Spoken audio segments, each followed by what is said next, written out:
Hey, what's up, everybody? How's everybody doing this morning? Oh my God.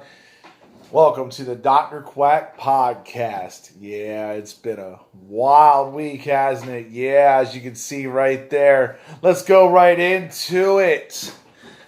Super Bowl 53. I'm telling you, I was in anticipation all day. That's all that was on my mind. I was ready for the biggest game, of Tom Brady's career.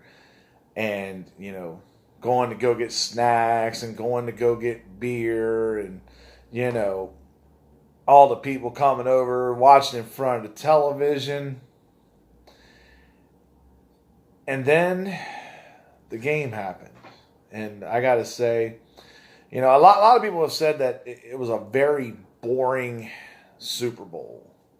And my initial reaction was that, it really was, a very boring Super Bowl. But I was impressed with it by the defenses, really. I mean, it reminded me a lot of the Ravens Steelers a lot of times when they play each other, because you always see that defensive battle. There's very, few points scored, usually more than that, but very, a very defensive game.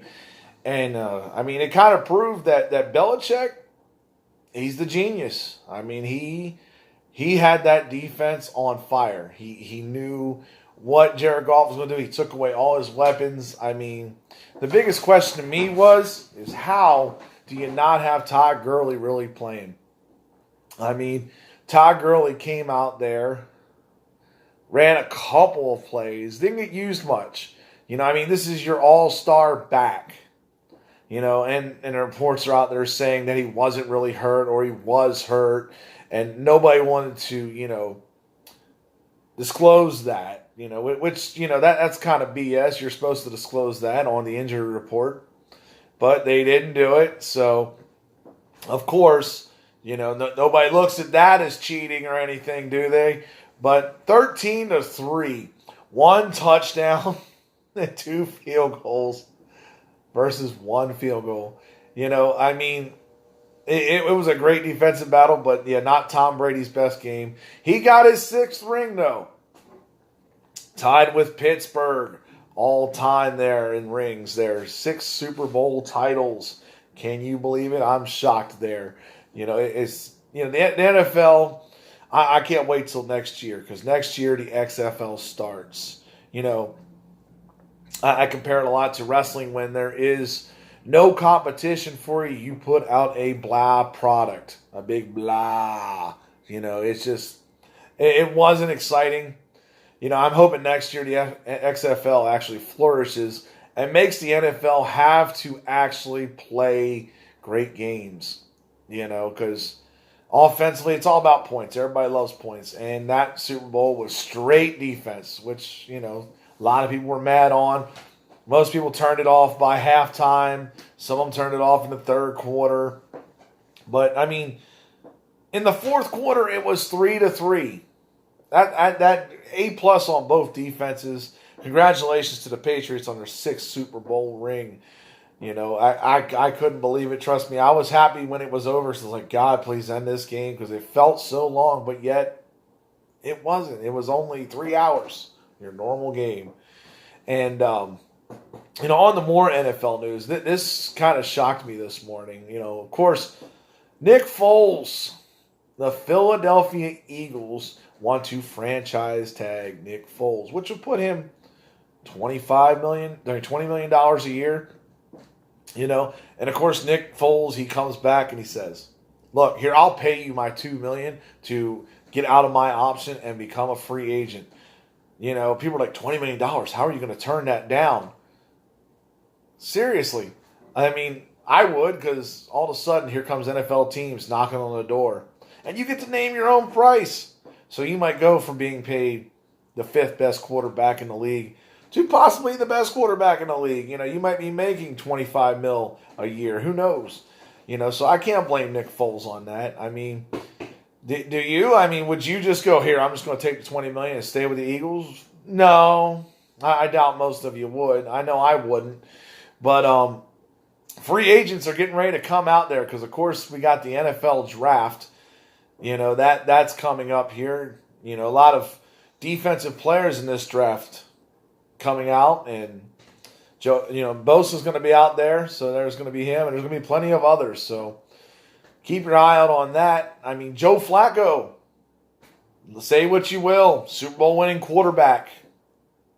I know, right?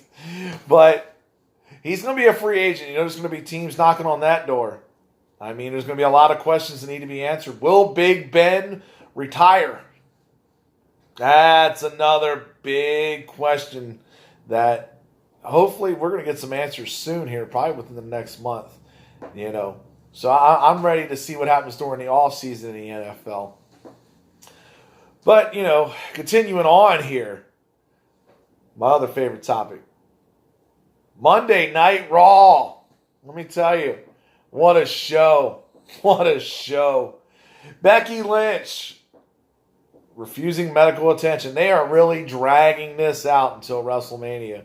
The knee injury. And she just punched Stephanie. I mean, that was a legit good-looking punch. I'm telling you, that was impressive there. I know there was some contact. I'm sure she held back a little, but God, that looked pretty on camera. That was definitely, probably one of the highlights. And, of course, she's slapping Triple H on SmackDown. Still refusing medical attention. Definitely suspended. Excuse me. Should be interesting in the upcoming weeks. And, of course, we got the Elimination Chamber coming up. Daniel Bryan having to defend his title against 5 other competitors. Personally, who I want to see win that, I want to see Samoa Joe out of all of them. Because I've seen AJ Styles with the title, and I've seen Daniel Bryan with the title. I've seen Jeff Hardy with the title.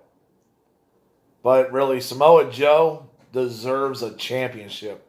Good God. I mean, the guy goes out there and beats people's asses. He does not mess around. It's nice to watch him work. It's definitely an incredible thing. And, speaking of which, there's one other thing here on the WWE here. Now you're having the women's tag team titles. I mean, it's not a new concept. I know everybody's like, oh, God, they're doing something new. The women's evolution. No. Go back in your history, folks. Go back to the Glamour Girls if you don't know who they are. Judy Martin out there. Go out there and look at them. They were the women's tag team champions back in the late 80s, early 90s. You're going to find them there. But they got rid of the belts. They just felt like there wasn't enough action as far as women back then. Now, there's a lot of action as far as women. There's Sasha Banks and the hugger there, Bayley. Yeah, I know. They're the best friends, but they're the worst enemies. My favorite team, though, out of this is Nikki Cross and Alicia Fox. I don't know why. I crack up at them, too. Nikki is probably one of the craziest women in that whole, locker room, and definitely entertaining to watch,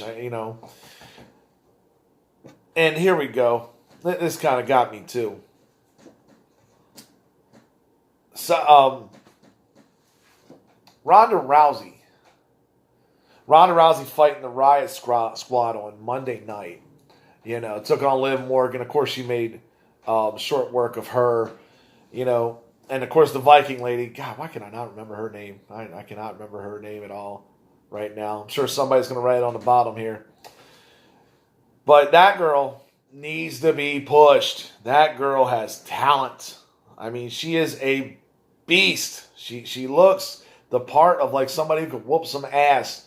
I hope she gets future title matches and gets some push out of this. I mean, yeah, Sarah Logan, yeah, I think that's her name. Yeah, trying to remember. Sorry, folks, a little tired this morning. Happy Thursday, as some people. That's what we say in the military. But, yeah, I mean, she should definitely get her push. It's weird how the women's division has totally eclipsed the men's for the most part. I mean, you can't even really want to watch Finn Balor versus Bobby Lashley. It's just another subpar match. I'm glad Bobby Lashley's Intercontinental Champion. He definitely fits the mold. He definitely, has the workers' title, as they call it. But, it's just not impressive. I was more impressed men's side wise with Rusev and Shinsuke Nakamura as a team taking on the Bullet Club. That was definitely impressive to watch. That match there. They actually they played the part like they were enemies, but they came out victorious. It'll be good to see what's going on down the future there. So got to talk about this too. State of a Union address. I sat there and tried to watch it. I watched about 15, 20 minutes of it. And for the most part, I was thoroughly impressed, with what he had to say. And they all have their agenda. They got to work together. Work together. And, of course, you see all the women out there wearing the all white. They're all against Trump, Cortez and the rest of them, Pelosi. And I'm just sitting here like, dude, work together. Look, togetherness.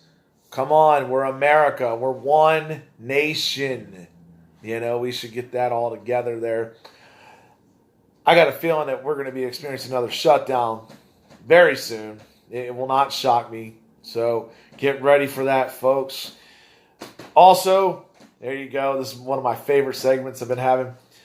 My Cheese Dick Movie Fest movie of the week. If you want to watch this one, let me tell you, you've definitely got some issues. If you haven't seen it, you'll know what I'm talking about. It's called Troop Beverly Hills.